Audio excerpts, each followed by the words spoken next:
আসসালামু আলাইকুম প্রিয় দর্শক, স্বাগত জানাচ্ছি বিডি চ্যানেল 4 রাতের সংবাদে। পুরো সংবাদ জুড়ে আপনাদের সাথে আছি আমি মাহফুজা পলক।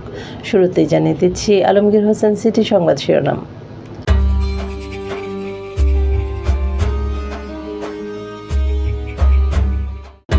নারী পুরুষের সমান মজুরি নিশ্চিত করতে সরকার বদ্ধপরিকর, প্রধানমন্ত্রী। ময়মনসিংহে শিশু ধর্ষণ মামলায় যুবকের যাবজ্জীবন। তাড়াইলে নির্ধারিত সময়ে ফসল রক্ষা বাঁধ, স্বস্তিতে হাওড়ের কৃষক। হানিয়া আমিরকে ঘিরে নতুন গুঞ্জন। বাংলাদেশের মানুষ ঠেকাতে সীমান্তে কুমির ও বিষধর সাপ ছড়াচ্ছে ভারত। বছরের শেষেই দেশে ফেরার আশা সাকিবের। এবার সিটেলে বিস্তারিত সংবাদ।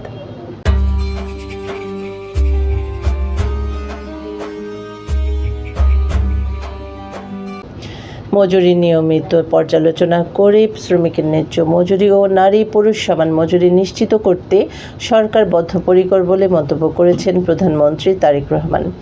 আজ মে দিবস এবং জাতীয় পেশাগত স্বাস্থ্য ও সেফটি দিবস উপলক্ষে দেয়া বাণীতে তিনি একথা বলেন।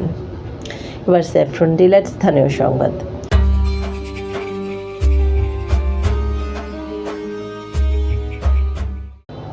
ময়মনসিংহে 8 বছরের শিশুকে ধর্ষণ মামলায় কবির হোসেন রুবেল মিয়া নামের যুবকের যাবজ্জীবন কারাদণ্ড দিয়েছে আদালত। একই সঙ্গে 20,000 টাকা জরিমানা, অনাদায়ী 6 মাসের বিনাশ্রম কারাদণ্ড দিয়েছে। গতকাল দুপুরে জেলা ও দায়রা জজ শিশু সহিংসতা দমন ট্রাইব্যুনালের বিচারক সুদীপ্তা সরকার আসামির উপস্থিতিতে এই রায় ঘোষণা করেন। সাজাপ্রাপ্ত কবির নগরীর আখোয়া চৌরাঙ্গি মোড় এলাকার বাবুল মিয়ার ছেলে। কিশোরগঞ্জের তাড়াইল উপজেলার 3টি হাওরে নির্ধারিত সময়ের মধ্যেই ফসল রক্ষা বাঁধের কাজ সম্পন্ন হয়েছে।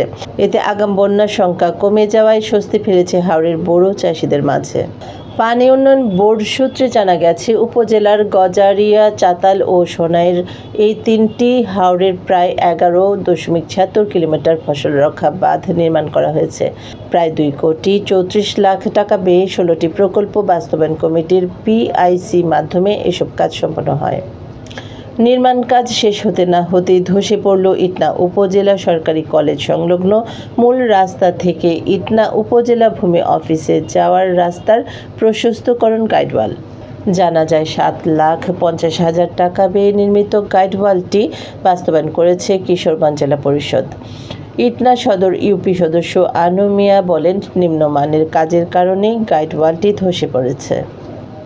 এবার বেলিফুল ক্যাফে রেস্টুরেন্ট বিনোদন সংবাদ।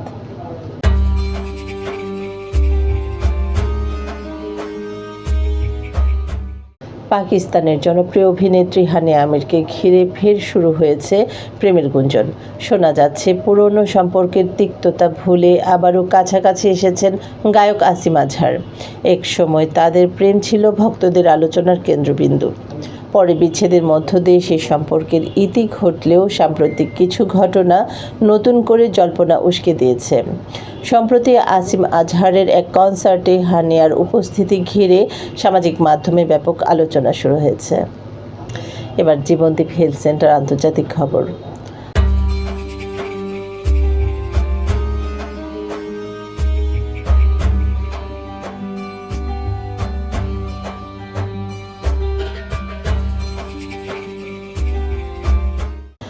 বাংলাদেশ ভারত সীমান্তে কাঁটাতারের বেড়া দিয়েও মানুষ ঠেকানো যাচ্ছে না দেখে এবার মানুষ ঠেকাতে হিংস্র কুমির আর বিষধর সাপ ছড়ার এক ভয়ঙ্কর পরিকল্পনা হাতে নিয়েছে ভারত। দেশটির সীমান্তরক্ষী বাহিনী BSF এর আজব এই অমানবিক ভাবনা নিয়ে ইতোমধ্যেই আন্তর্জাতিক অঙ্গনে তুমুল বিতর্ক শুরু হয়েছে। এবার জাপান এডুকেশন বিডি খেলার খবর।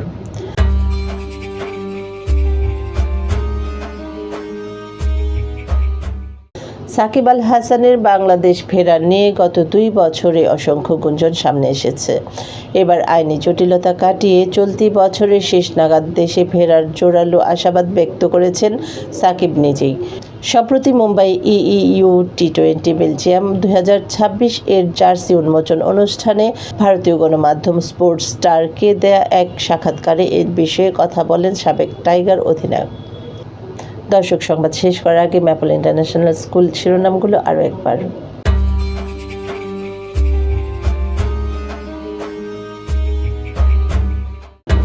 নারী পুরুষের সমান মজুরি নিশ্চিত করতে সরকার বদ্ধপরিকর, প্রধানমন্ত্রী।